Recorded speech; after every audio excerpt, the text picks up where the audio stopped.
모르드게가 대궐문에 앉았더라.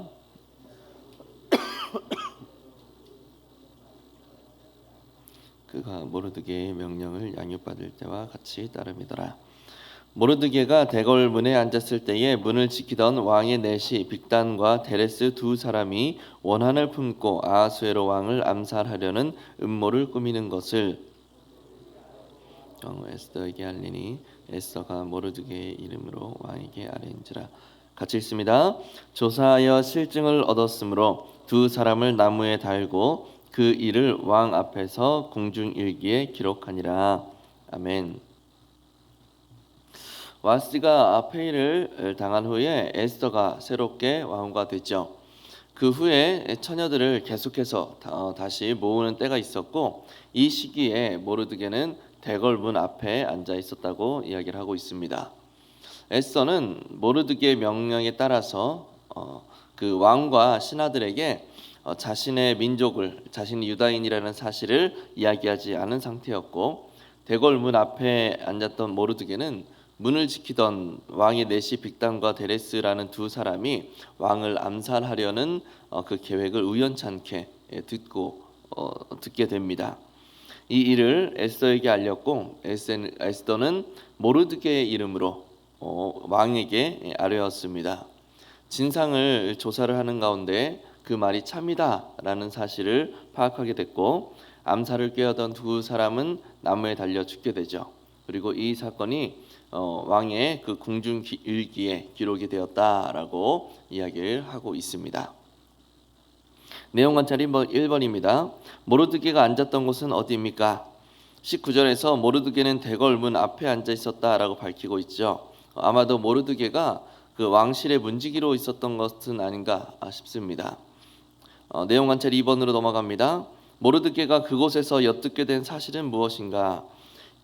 21절에서 문을 지키던 왕의 내시 빅단과 데레스 두 사람이 원한을 품고 있었고, 아하수에로 왕을 암살하려는 음모를 꾸미고 있다라는 사실을 듣게 됩니다.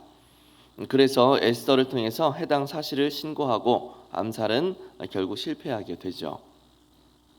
사실 모르드게가 그 암살을 시도를 저지한 것은 굉장한 일이거든요. 왕을 암살하려는 시도를 초장에 막을 수 있도록 그렇게 만들었던 이 사건은 왕실의 입장에서, 또 왕의 입장에서 어마어마한 공을 세운 것입니다. 따라서 왕을 위하여 공을 세운 자는 이런 상을 받는다 하면서 왕을 위하여서 백성이 헌신하도록 만들기 위한 어떤 선전의 용도로 사용하기 위해서라도 모르드게에 대한 적절한 포상은 반드시 있었어야 했습니다. 그런데 상당히 의아하게도 이렇게나 굉장한 공을 세운 그 모르드게에게 아무런 포상도 없이 유야무야 넘어가게 되었다라는 말이죠. 해설 박스에서는 이에 대해서 중간 관리자들이 그 공을 빼앗았다라고 이야기를 하는데, 제가 생각하기에는 그건 좀 아닌 것 같아요. 왜냐하면 이 사건이 궁중일기에 기록이 되었고, 또 나중에 이 일기의 기록을 듣고 합당한 보상이 이루어졌는가 왕이 물었을 때 아무런 보상이 이루어지지 않았습니다라고 신하가 이야기하죠. 아예 누구에게도 어떠한 보상도 주어지지 않았다라는 이야기를 하는 겁니다.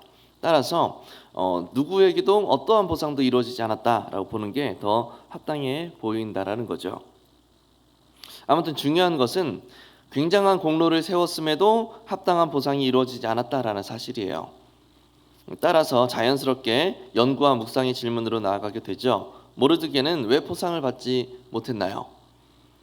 에스더가 왕후가 된 후에도 지속적으로 처녀들을 이제 모으는 일을 멈추지 않았다라고 19절에서 이야기를 하고 있죠.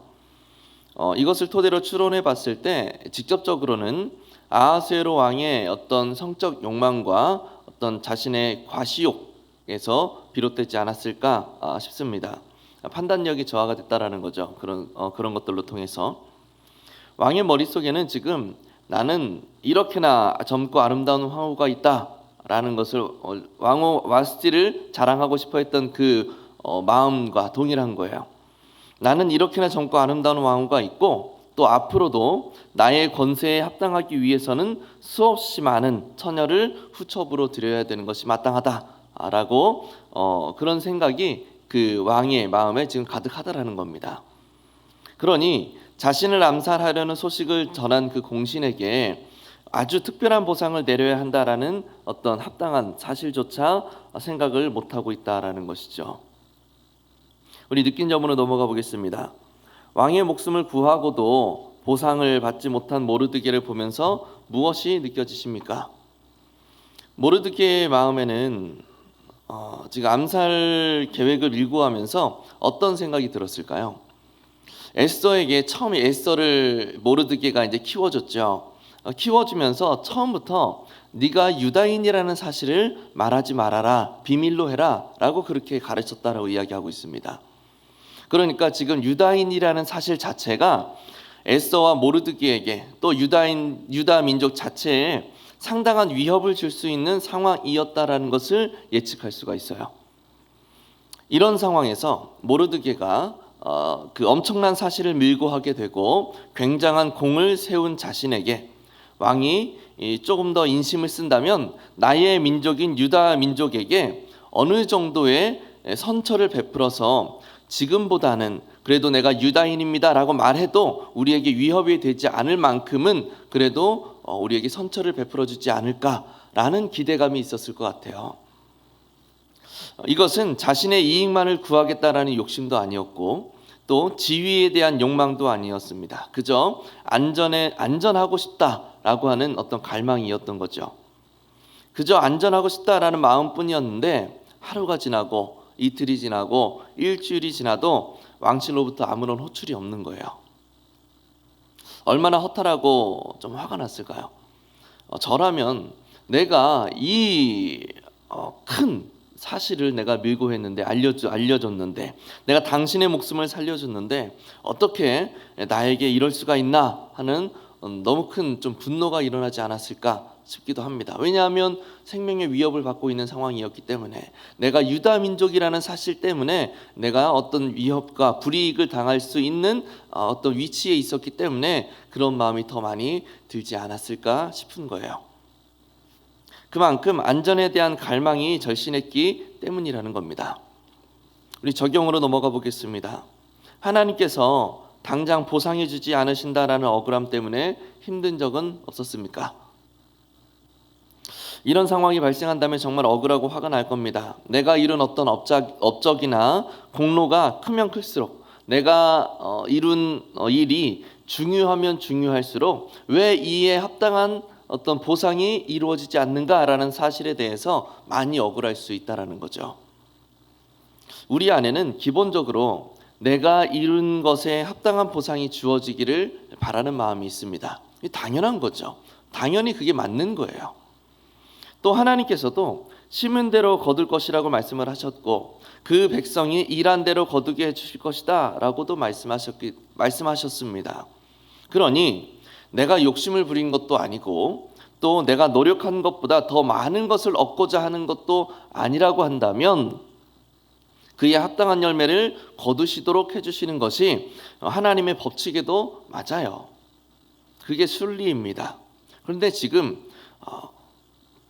억울함을 당하고 있다라는 거죠. 그 순리가 그 당연한 일이 나에게 발생하지 않고 있다라는 겁니다. 그래서 억울할 수 있다는 거죠. 하지만 우리는 알고 있어요. 하나님의 섭리는 우리가 생각하는 것만큼 허술하지 않다라는 사실을 우리는 안다는 겁니다.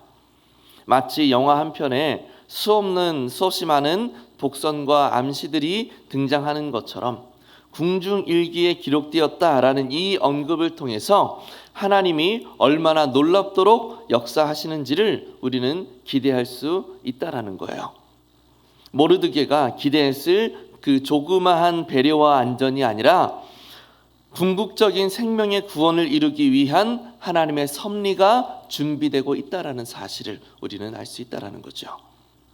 우리 하나님은 우리가 알지 못하는 때에 우리가 기대하지 못했던 방식으로 우리가 상상하지 못할 만큼의 큰 역사를 이루실 수 있는 능력의 하나님이심을 우리가 믿습니다. 우리가 믿는 하나님은 그런 분이시죠. 따라서 우리는 하나님의 때를 기다리며 믿으며 나에게 맡겨진 일들을 성실하게 감당할 수 있어야 되는 거예요.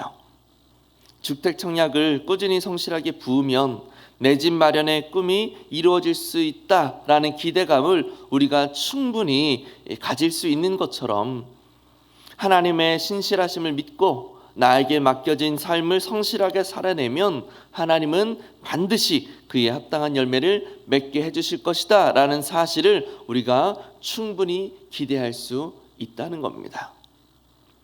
우리가 오늘도 그 사실을 믿고 신실하신 능력의 하나님을 신뢰함으로 나에게 맡겨진 그 일들을 성실하게 감당하겠다라는 그 결단으로 살아낼 수 있기를 바랍니다.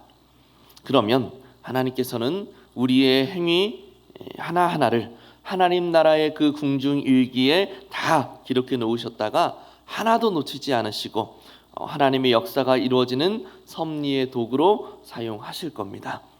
그 역사를 우리가 체험하면서 오늘도 신앙의 걸음을 힘있게 감당해낼 수 있는 우리 모두가 될 수 있기를 예수님의 이름으로 간절히 축복합니다. 우리 같이 말씀을 기억하면서